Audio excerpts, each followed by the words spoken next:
Good morning to one and all. Today we'll proceed further in chapter 2. We were discussing the time period from 1950 to 1990. इससे पहले जो हमने time period discuss किया, that was the time period when India was under the rule or India was being ruled by the Britishers. Now it was a time when India got freedom from the Britishers and major reforms were required in every field, whether it was agriculture, industry, foreign trade, etc. Now we'll be discussing first the agriculture sector. Agriculture owes or holds a very important place in Indian society because 75% of the population roughly is involved in agriculture. It was involved in agriculture during 1950s और अगर 1990s का data देखें तो still 64 to 65% roughly population is involved in agriculture. So agriculture which plays a predominant role in Indian society where maximum population is involved, where a major part of the population is involved, major reforms were required. So first reform that was introduced in agriculture was land reforms. What is the meaning of the land reform? Land reforms mean change in the ownership of the land holdings. Ownership जो है land holdings की उसको change करना था. Now we know when the Britishers were there in India, they created a class of people called zamindars or intermediates, which worked as a middleman between the government, that is British government, and the tiller, the person whose land was there. So zamindar were the category of people who exploited agriculturists to unlimited extent.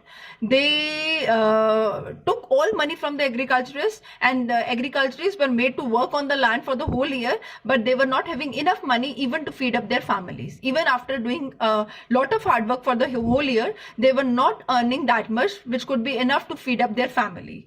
So major land reforms were required. Firstly, the role of these zamindars, what after independence was being done, government eliminated the role of these zamindars. Zamindars were totally removed off. Agriculturists were brought in direct contact with the government. 200 lakh agriculturists, tillers were brought in direct contact with the government. Zamindars को abolish करने का reason ये था because zamindars ने already tiller को, the person who were actually working on the land, उनको बहुत exploit किया था. अब जब क्योंकि zamindars were the owner of the land, तो tillers को उस land पे काम करने का कोई incentive ही नहीं था. जितनी productivity होती थी zamindar ले जाता था, तो उस land की हालत बद से बदतर होती जा रही थी क्योंकि ना तो जमींदार उसका ध्यान रख रहा था, ना ही टिलर ध्यान रखना चाहता था, लेकिन टिलर के पास पैसे ही नहीं थे because all the money that was earn from that land, that limited money जो उस लैंड से कमाई जा रही थी वो सारी की सारी जमींदार को लगान देने में निकल जाती थी. सो the government was required to eliminate them so that tiller is given the ownership of the land and tiller takes the ownership and then works on the land. He does permanent improvements on the land so the quality of the land can be improved of. That was being required. So ये जो middleman का role है that was completely eliminated. Agriculture हमारे बेटा उस वक्त का time period जो था we were totally dependent upon USA for our food requirements. इसीलिए भी लैंड रिफॉर्म्स की जरूरत थी बिकॉज अगर हम फूड रिक्वायरमेंट के लिए अभी भी यूएसए पे डिपेंडेंट थे तो USA any time could come and control economic could have control over India's economy. Political या social pressure feel होता है जब आप किसी कंट्री पे किसी भी चीज के लिए डिपेंडेंट होते हैं. तो इस डिपेंडेंस को खत्म करने के लिए भी लैंड रिफॉर्म्स की जरूरत थी. एंड सेकेंडली मैंने आपको ऑलरेडी बताया कि लैंड रिफॉर्म्स इसलिए किए गए ताकि टिलर को जब आप लैंड दे दोगे तो वो एग्रीकल्चर की लैंड इंप्रूवमेंट, एग्रीकल्चर लैंड की इंप्रूवमेंट के लिए काम करेगा बिकॉज उससे पहले उसको इस लैंड पे इंप्रूवमेंट करने के लिए कोई भी इंसेंटिव्स नहीं दिए जा रहे थे. नाउ आफ्टर लैंड रिफॉर्म्स, जो लैंड रिफॉर्म्स इंट्रोड्यूस की गई उसके बाद दूसरा स्टेप जो गवर्नमेंट ने लिया that was land ceiling. Land ceiling means maximum amount of land which a farmer could hold. I repeat, maximum amount of land which a farmer could hold या जमींदार could hold, उस limit को fix कर दिया गया. Any land over and above that land, उस limit से ज्यादा की जो भी लैंड थी उसको गवर्नमेंट परचेज कर रही थी और लैंडलेस लेबर्स को डिस्ट्रीब्यूट कर रही थी. Government would take over those land and will distribute among the landless cultivators और स्मॉल फार्मर्स। बच्चे लैंड सीलिंग का पर्पस सिर्फ इतना था ताकि कंसंट्रेशन ऑफ लैंड ऑनरशिप जो है वो फ्यू हैंड्स में ना चले जाए। मतलब ये नहीं है कि किसी के पास लैंड है तो बहुत सारी लैंड है और किसी के पास लैंड ही नहीं है, ताकि कंसंट्रेशन जो है वो कुछ हाथों में ना चले जाए। या the government wanted that there should be a balance between rich and poor. ऐसा नहीं है कि कुछ फार्मर जो है बहुत ज्यादा रिच है और कुछ बहुत पुअर है बिकॉज उनके पास लैंड नहीं है। तो एक बैलेंस, इक्विटी का जो ऑब्जेक्टिव था उसे प्रमोट करना था। सो लैंड सीलिंग से equity in agriculture was being promoted. But ये लैंड सीलिंग, वी नो कि लैंड सीलिंग इंट्रोड्यूस की, this was a very good step being taken by the government, but उसके जो रिजल्ट्स जैसे सोचे थे वैसे नहीं आ पाए। क्यों नहीं आ पाए? बिकॉज ये जो लेजिस्लेटिव एक्ट पास किया गया था जिसमें अ फार्मर के लिए कितनी लैंड, फार्मर और जमींदार कितनी लैंड होल्ड कर सकता है उसकी लिमिट फिक्स कर दी गई। उसके लूप होल्स का बेनिफिट उठाते हुए उन्होंने लैंड की जो ऑनरशिप है वो जो जमींदार थे या जो बिग फार्मर्स थे उन्होंने अपने रिलेटिव्स या क्लोज फ्रेंड्स के नाम पे ट्रांसफर करनी शुरू कर दी। और इस लेजिस्लेशन के ऊपर एक स्टे ले आए मतलब इसको रोक दिया मीनवाइल। और मीनवाइल टाइम पीरियड जो उनको मिल गया, उस ड्यूरिंग टाइम पीरियड के ड्यूरिंग उन्होंने ये लैंड के जो उनकी जो लैंड थी जितनी उनकी लिमिट से ज्यादा थी वो अपने फ्रेंड्स के, रिलेटिव्स पे या फैमिली मेंबर्स के नाम पे ट्रांसफर करनी शुरू कर दी, तो ताकि वो लैंड उनकी ही रहे, लॉफुली उनकी ही रहे। बट ये है कि नाम ऑनरशिप चेंज कर दी। से फैमिली में 4 मेंबर्स है तो चारों के नाम पे एक एक पीस लैंड का ट्रांसफर कर दिया सो दैट लैंड फैमिली की ही रहे। तो लूप होल्स होने की वजह से लैंड सीलिंग के जो बेनिफिट्स गवर्नमेंट चाहती थी वो नहीं मिल पाए। और दूसरा वो स्टे ले आए थे। स्टे के टाइम पीरियड उन्होंने ये सारा काम जो है लैंड सीलिंग में जो प्रॉपर्टी में ट्रांसफर्स का काम है वो कर लिया था। बच्चे नए जो लैंड सीलिंग वाली हमारी एक्ट है, जो लैंड सीलिंग है, ये एक्ट जो है बहुत successfully that was being implemented in Kerala and West Bengal. क्यों? बिकॉज यहाँ की गवर्नमेंट जो है वो कमिटेड थी, वो पॉलिसी को कमिटेड थी। They wanted as being decided वैसा ही किया जाए। इस वजह से इन स्टेट्स में ये लैंड सीलिंग की जो पॉलिसी है वेल इम्प्लीमेंटेड थी। अगर अदर पार्ट से कंपेयर किया जाए तो land ceiling was well implemented in the states of Kerala and West Bengal. The reason was only government. The government was well convinced with the idea of the central government, and so they implemented the policy with no loopholes. Whereas बाकी states में इसके loop holes होने की वजह से जमींदार्स ने या big farmers ने इसके ऊपर स्टे लगा के इसके लूप होल्स का बेनिफिट उठाते हुए फैमिली मेंबर्स को लैंड जो है वो ट्रांसफर कर दी। So this was a second change being brought in agriculture from the period 1950 to 1990। पहले हमने इंटरमीडिएट्स का रोल खत्म किया। दूसरा, maximum amount of land the farmer could hold that was being fixed, जिसे हमने लैंड सीलिंग कहा। तो एग्रीकल्चर पे पहले चेंज लैंड रिफॉर्म्स, जिसमें इंटरमीडिएट्स और जमींदार का रोल खत्म किया, और दूसरा लैंड सीलिंग की। लैंड सीलिंग की डेफिनेशन भी वेरी इंपॉर्टेंट है। अगर लैंड रिफॉर्म्स की डेफिनेशन की बात करें तो land reforms means change in ownership of land holdings, change in ownership of land holdings. और लैंड सीलिंग की बात करें, it is a maximum amount of land which a person could hold. Any land over and above the fixed limit will be taken over by the government and distributed among small farmers or landless farmers. That was land ceiling. After land ceiling, the another change that was being brought in agriculture was introduction of green revolution. We are well known to the concept of green revolution. Green revolution was basically tremendous increase in the production of wheat and rice due to use of high yielding variety of seeds. उसे green revolution कहा जाता है। Green revolution जो हमारे food grains की production में increase हुआ था during the period of 60s to 80, that was termed as green revolution. Green revolution के मेजर इफेक्ट्स जो हैं वो व्हीट और राइस की प्रोडक्शन में देखे गए। अब what was the need to have a green revolution? क्यों जरूरत फील हुई कि ग्रीन रेवोल्यूशन इंट्रोड्यूस होना चाहिए? बेटा फर्स्ट रीजन वाज 75%। मैंने ऑलरेडी आपको स्टार्टिंग में बताया कि इंडियन इकोनॉमी में agriculture holds a very important place, क्योंकि 75% ऑफ पॉपुलेशन जो है वो एग्रीकल्चर में इन्वॉल्व है। अब एग्रीकल्चर में 75% पॉपुलेशन इन्वॉल्व है, प्रोडक्टिविटी लो है क्योंकि टेक्निक्स पुराने हैं, स्टिल इतने इतने सालों बाद अभी तक जो एग्रीकल्चर है, it is a gamble of monsoon. It production depends upon the monsoon, कि अगर बारिशें आ गई तो प्रोडक्टिविटी अच्छी होगी, नहीं तो बुरी होगी. अभी भी ओल्ड टेक्निक्स हैं जिनसे एग्रीकल्चर किया जाता है, अच्छा इंफ्रास्ट्रक्चर नहीं है. These were all reason which were responsible for low productivity. Agriculture की जो प्रोडक्टिविटी, जिसमें 75% ऑफ रफली population was involve, it was giving low productivity due to use of old techniques, lack of infrastructure and gamble of monsoon. जो agriculture के basic raw materials होते हैं, basic raw materials required to run an agriculture is high yielding variety of seeds, अच्छा fertiliser, insecticide, pesticide, अच्छा infrastructure, proper irrigation, पानी की सुविधा जो है वो प्रॉपर होनी चाहिए. ये सारी चीजें हमारे एग्रीकल्चर में मिसिंग थी. 75% population involve, still productivity was low. That was a reason that the green revolution was highly wanted. तो अब इन प्रॉब्लम्स, ये जो प्रॉब्लम्स मैंने आपको बताया कि एग्रीकल्चर की प्रोडक्टिविटी लो थी इन रीजंस की वजह से, इस प्रॉब्लम का सॉल्यूशन जो था वो ग्रीन रेवोल्यूशन था. कि हमारी एग्रीकल्चर प्रोडक्टिविटी को बढ़ाने का जो सॉल्यूशन था, कैसे बढ़ाया जाए, it was in terms of green revolution. The word was green revolution. मैंने ऑलरेडी बताया कि ग्रीन रेवोल्यूशन था क्या. It means large increase in production of food grains resulting from the use of high yielding variety of seeds, HYV seeds. HYV stands for high yielding variety of seeds. सिर्फ high yielding variety of seeds कभी भी production नहीं बढ़ा सकती हैं. High yielding variety of seeds together with fertilisers, pesticides, water, that is irrigation, इन सब ने मिलके एग्रीकल्चर की जो प्रोडक्शन बढ़ाई, वो हमें उसे जो है ग्रीन रेवोल्यूशन टर्म करते हैं. We term it all as green revolution. अब जो ग्रीन रेवोल्यूशन है बेटा, उसे भी 2 फेजेस में इंट्रोड्यूस किया था. पहला फेज जो था वो 1960s का था, 60s to 70 का टाइम पीरियड था. 1960 to 1970 में जब first phase of green revolution आया था, वो बेसिकली कौन सी स्टेट्स में आया था? पंजाब, आंध्र प्रदेश एंड तमिलनाडु.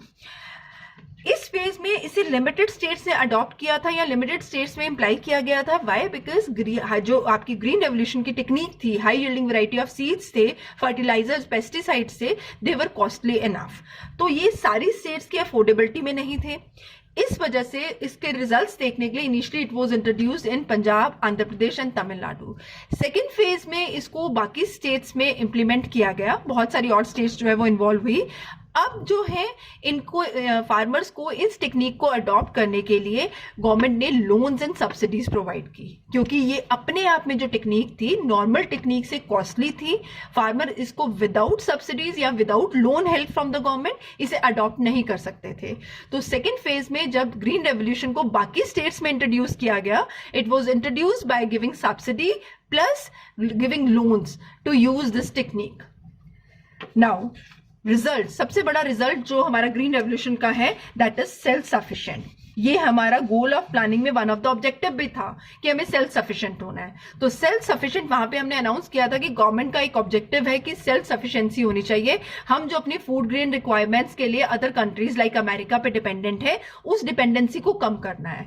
क्योंकि उस डिपेंडेंसी की वजह से कहीं ना कहीं से दोबारा हमारे ऊपर कॉलोनियल रूल होने के चांसेस हैं.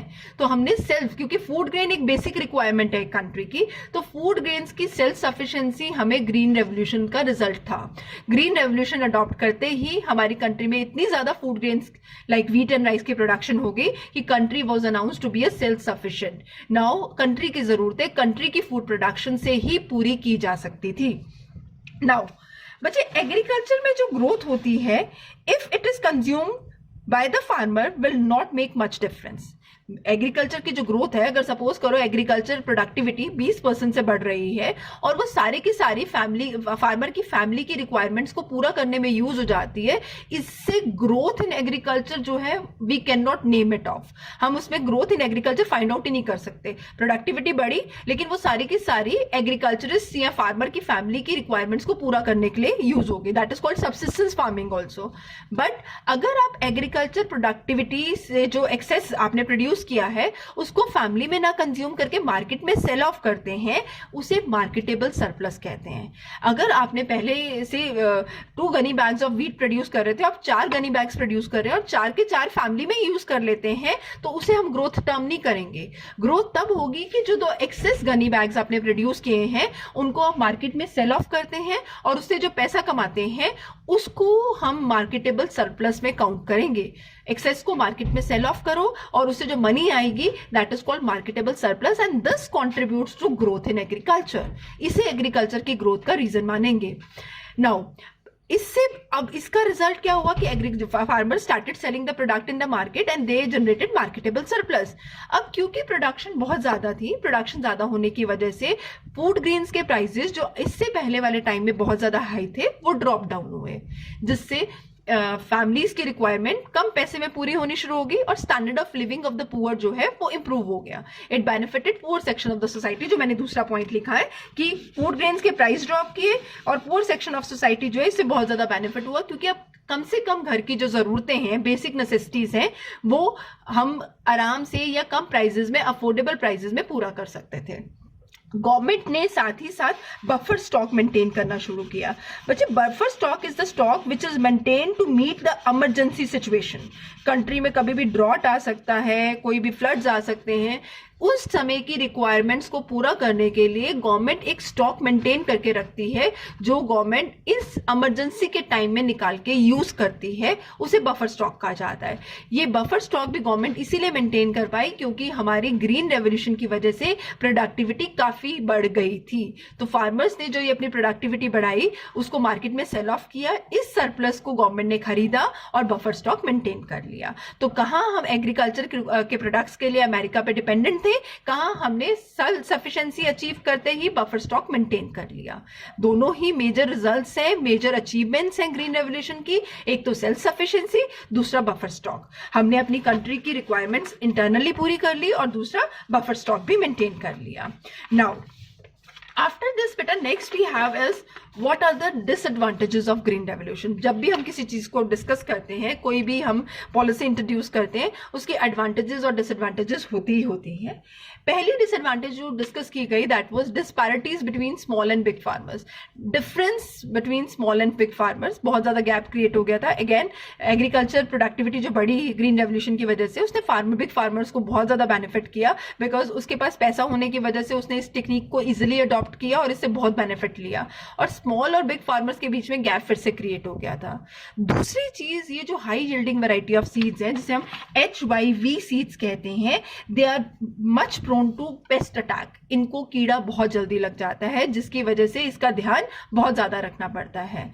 तीसरा, small farmers were protected by government, but इस चीज का जो तोड़ था वो ये था कि स्मॉल फार्मर्स को गवर्नमेंट ने प्रोटेक्ट किया था, जो मैंने आपको ऑलरेडी पॉइंट बताया, was protected by the farmers by giving loans to obtain inputs. But ये जो लोन थे that was a heavy financial burden on government, heavy financial burden. मैं इस पॉइंट को दोबारा क्लियर करती हूँ। पहला, रिच और पुअर के बीच में गैप क्रिएट हो गया। दूसरा, इस high yielding variety of seeds that is HYV seeds, they were easily prone to pest, they were highly prone to pest, जिसकी वजह से इनको कीड़ा बहुत जल्दी लग जाता था, इनका ध्यान बहुत ज्यादा रखना पड़ता था। तीसरा, गवर्नमेंट ने पुअर और स्मॉल मार्जिनल फार्मर्स को प्रोटेक्ट करने के लिए उनको लोन्स दिए, जिसकी वजह से गवर्नमेंट अकाउंट पे फाइनेंशियल बर्डन जो है वो बढ़ता जा रहा था। ये तो पॉजिटिव था, लेकिन उसका रिजल्ट क्या था? गवर्नमेंट के फाइनेंसेस के ऊपर फाइनेंशियल बर्डन जो है वो बढ़ता जा रहा था। जो सब्सिडी और लोन गवर्नमेंट प्रोवाइड कर रही थी फार्मर्स को आइदर फ्री ऑफ कॉस्ट और रिड्यूस रेट पे, उससे गवर्नमेंट के फाइनेंसेस के ऊपर बर्डन जो है वो बढ़ता जा रहा था। These were the disadvantages of green revolution. Whenever we discuss any of the reform, it has advantages and it has disadvantages. Some people say accept it and some criticize us. So this is disadvantages of green revolution. Now, next topic after this we have is debate over subsidies. Hotly debated question है कि जो agriculture पे subsidy दी जा रही है उसे continue किया जाए या उसे विड्रॉ कर लिया जाए। Many of people are in favour of it and many are against it. Now it is necessary to use subsidy or provide subsidy for adopting high yielding variety of HIV seeds and technology. HIV seeds or technology, high yielding variety of seeds HYV seeds और technology को adopt करने के लिए ये बहुत important है। क्यों important है? क्योंकि ये कॉस्टली टेक्निक है, इसको स्मॉल और मार्जिनल फार्मर्स अगर गवर्नमेंट की सब्सिडी के बिना अडॉप्ट करने का सोचे तो नहीं कर सकते। So it is very important because हमारी कंट्री के मैक्सिमम एग्रीकल्चरिस्ट जो है they are small and marginal. अगर इनसे एग्रीकल्चर सब्सिडी विड्रॉ कर ली जाए तो ये इस टेक्निक को अडॉप्ट करने का सोच ही नहीं सकते, इतनी कॉस्टली टेक्निक है कि वो अडॉप्ट करने का नहीं सोच सकते। तो दिस इज इन फेवर कि इस सब्सिडी को विड्रॉ नहीं करना चाहिए। दूसरे लोग ये कहते हैं कि एग्रीकल्चर सब्सिडी देने की वजह से या ग्रीन रेवोल्यूशन में सब्सिडी देने की वजह से फर्टिलाइजर सब्सिडी भी प्रोवाइड की गई, फर्टिलाइजर को बहुत सस्ता कर दिया गया। गवर्नमेंट ने उसमें फर्टिलाइजर इंडस्ट्री को बहुत बेनिफिट दिया इसकी वजह से, और फर्टिलाइजर इंडस्ट्री ने इससे ओवर बेनिफिट उठा लिया गया है, जिसकी वजह से इसको विड्रॉ कर लेना चाहिए। बेनिफिट देना एग्रीकल्चरिस्ट को था, दिया गया फर्टिलाइजर इंडस्ट्री को, तो इस वजह से भी पीपल आर्ग्यू इट ऑफ कि इसको विड्रॉ कर लेना चाहिए। Some say that it should be withdrawn as it is a huge burden on government finances। ये मैंने ऑलरेडी आपके साथ पॉइंट डिस्कस किया था कि जो इसके अगेंस्ट है वो एक तो कह रहे हैं कि ये फर्टिलाइजर सब्सिडी जो अगेंस्ट है, they are not in favour of giving this subsidy, against हैं। वो ये कह रहे हैं कि एक तो ये इसने फर्टिलाइजर इंडस्ट्री को बहुत ज्यादा बेनिफिट कर दिया, दूसरा गवर्नमेंट के फाइनेंसेस के ऊपर ये ह्यूज बर्डन है, मेजर गवर्नमेंट के रेवेन्यू एक्सपेंडिचर का जो ये पार्ट है, तो इसे विड्रॉ कर लेना चाहिए। हाउएवर वी से कि इसे कंप्लीटली विड्रॉ नहीं करना चाहिए। अगर हम इसको नटशट में कंक्लूड करें तो इसको limited section of society, limited section of agriculturist को देना चाहिए। पुअर और मार्जिनल फार्मर्स को एग्रीकल्चर सब्सिडी दो, rich farmers who can easily afford this technique should not be given this subsidy। और फर्टिलाइजर सब्सिडी को भी रिन्यू करना चाहिए, जो फर्टिलाइजर इंडस्ट्री को इतने बेनिफिट्स हुए हैं that should be settled of. बच्चे अब एग्रीकल्चर सब्सिडी को विड्रॉ ना करने के जो रीजंस हैं बहुत सारे हैं, ये तो हमने कुछ मेजर डिस्कस किए। एग्रीकल्चर अभी भी एक रिस्की बिजनेस है जहां पे गैम्बल ऑफ मानसून है, एग्रीकल्चर बारिशों पे डिपेंडेंट है। फार्मर्स हमारे 90% पुअर हैं, इनइक्वालिटीज रिच और पुअर में बहुत ज्यादा है, और इसकी वजह से हमने सेल्फ सफिशिएंसी अचीव की है जो वो हम कंटिन्यू करना चाहते हैं। इस वजह से हमें एग्रीकल्चर सब्सिडी को कंटिन्यू रखना पड़ेगा। अगेंस्ट के पॉइंट्स कम है, फेवर के पॉइंट्स ज्यादा हैं, because the benefits being withdrawn from this agriculture subsidy have been much more. जिस सेक्शन ऑफ सोसाइटी को इसके बेनिफिट्स मिल रहे हैं they are highly in need of these benefits. अगर उनसे आपने ये बेनिफिट्स वापस ले लिए तो उनकी कंडीशन फिर से बदतर हो जाएगी। एग्रीकल्चर अभी भी रिस्की बिजनेस है, अभी भी हमारी कंट्री में एग्रीकल्चर कोई सिक्योर्ड अर्निंग्स का सेक्टर नहीं है, अभी भी रिस्की है। फार्मर्स अभी भी they are main characteristics of farmer is they are poor। No doubt we have the farmers with the rich category also, but वो बहुत limited सी है। इनइक्वालिटीज बहुत ज्यादा है, अगर सब्सिडी भी विड्रॉ हो गई तो रिच पे तो फर्क नहीं पड़ेगा, लेकिन पुअर फार्मर बद से बदतर हो जाएंगे। और जो सेल्फ सफिशिएंसी हमारा मेजर ऑब्जेक्टिव है या one of the goal of economic planning है वो फिर से रुक जाएगा। तो सेल्फ सफिशिएंसी को कंटिन्यू करने के लिए हमें एग्रीकल्चर सब्सिडी देनी पड़ेगी, जिससे एग्रीकल्चरिस्ट जो है वो प्रोडक्शन इंक्रीज कर सके और we as India always remain self-sufficient in the production of food grains। Now, after agriculture, that is green revolution, we have बेटा कि अब जीडीपी कंट्रीब्यूशन का क्या सिनेरियो है। जीडीपी कंट्रीब्यूशन तो एग्रीकल्चर का मैंने जब आपको ये टॉपिक इंट्रोड्यूस किया था तभी मैंने आपको बताया था एक पॉइंट कि जिस कंट्री में ज्यादा कंट्रीब्यूशन एग्रीकल्चर से आता है it is never considered a good sign of development. ये हम लोगों ने डिस्कस किया था। जीडीपी कंट्रीब्यूशन एग्रीकल्चर सेक्टर से डिक्लाइन हो गया 50 to 90 का अगर कंपेयर करें तो जीडीपी कंट्रीब्यूशन या एग्रीकल्चर का कंट्रीब्यूशन टू जीडीपी जो है वो कम हो गया है। But still workforce people who are involve in agriculture उनमें डिक्लाइन बहुत कम हुआ है। अगर 50s में 67.5 रफली percentage of people were involve in agriculture तो 1990s में 64.9 which is not a major gap. तो इस वर्कफोर्स को भी एग्रीकल्चर से विड्रॉ करने की जरूरत है। अगर ये percentage of population involve in agriculture कम हो जाए तो definitely it is going to make India it is going to create a better scope for India to develop। but क्योंकि हमारा इंडस्ट्री और सर्विस सेक्टर इन लोगों को अब्जॉर्ब नहीं कर पाया जो एग्रीकल्चर से निकले थे, तो इस वजह से वो वापस एग्रीकल्चर में चले गए। So what was being required, ये लोगों को एग्रीकल्चर से विड्रॉ करके इंडस्ट्री या सर्विस सेक्टर में प्लेस कर दिया जाए। बट क्योंकि इंडस्ट्री और सर्विस सेक्टर इतना नहीं ग्रो हुआ था कि इन लोगों के लिए यहाँ पे जगह बन जाए, they continue to be in agriculture, which is a reason for the disguised unemployment. अगर एग्रीकल्चर से कितने मतलब much of the percentage of people are being withdrawn off, तब भी एग्रीकल्चर की प्रोडक्टिविटी पे कुछ ज्यादा फर्क नहीं पड़ेगा।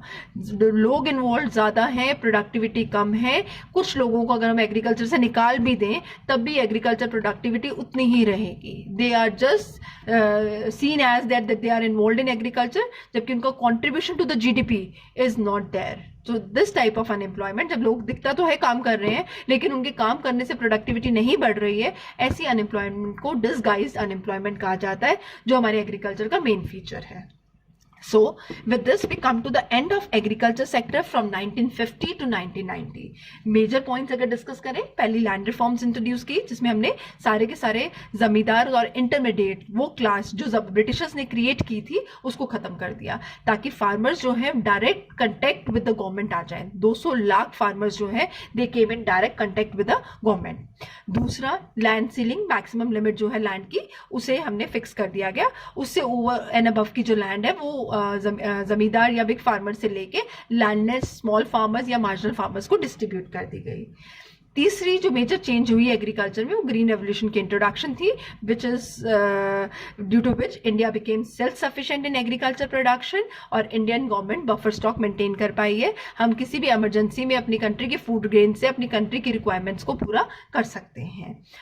अब मेजर प्रॉब्लम जो अभी भी कॉन्टिन्यूस है कि वो वर्कफोर्स जो है, पीपल इन्वॉल्व इन एग्रीकल्चर है, अभी भी वो मेजर पोर्शन है, दैट इज रफली 65%, which is very high. They need to be taken out from agriculture and made to adjust in industry and service sector, which is the need of the hour. In next lecture we'll discuss the condition of industry.